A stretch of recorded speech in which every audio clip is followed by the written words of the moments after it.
Chapter 8. And it came to pass, when Samuel was old, that he made his sons judges over Israel.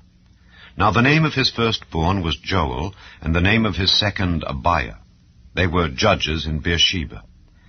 And his sons walked not in his ways, but turned aside after lucre, and took bribes, and perverted judgment. Then all the elders of Israel gathered themselves together, and came to Samuel unto Ramah, and said unto him, Behold, thou art old, and thy sons walk not in thy ways.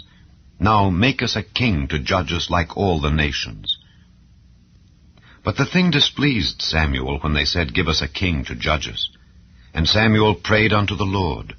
And the Lord said unto Samuel, Hearken unto the voice of the people in all that they say unto thee.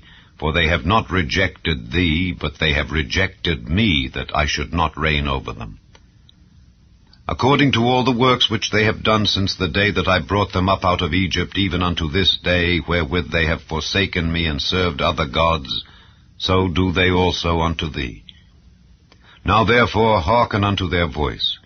Howbeit, yet protest solemnly unto them, and show them the manner of the king that shall reign over them.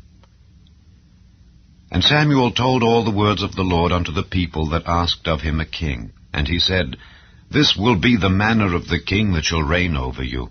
He will take your sons, and appoint them for himself, for his chariots, and to be his horsemen, and some shall run before his chariots.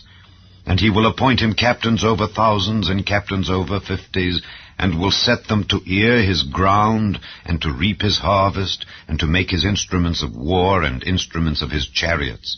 And he will take your daughters to be confectionaries, and to be cooks, and to be bakers. And he will take your fields, and your vineyards, and your olive yards, even the best of them, and give them to his servants. And he will take the 10th of your seed and of your vineyards, and give to his officers and to his servants. And he will take your menservants, and your maidservants, and your goodliest young men, and your asses, and put them to his work. He will take the 10th of your sheep, and ye shall be his servants.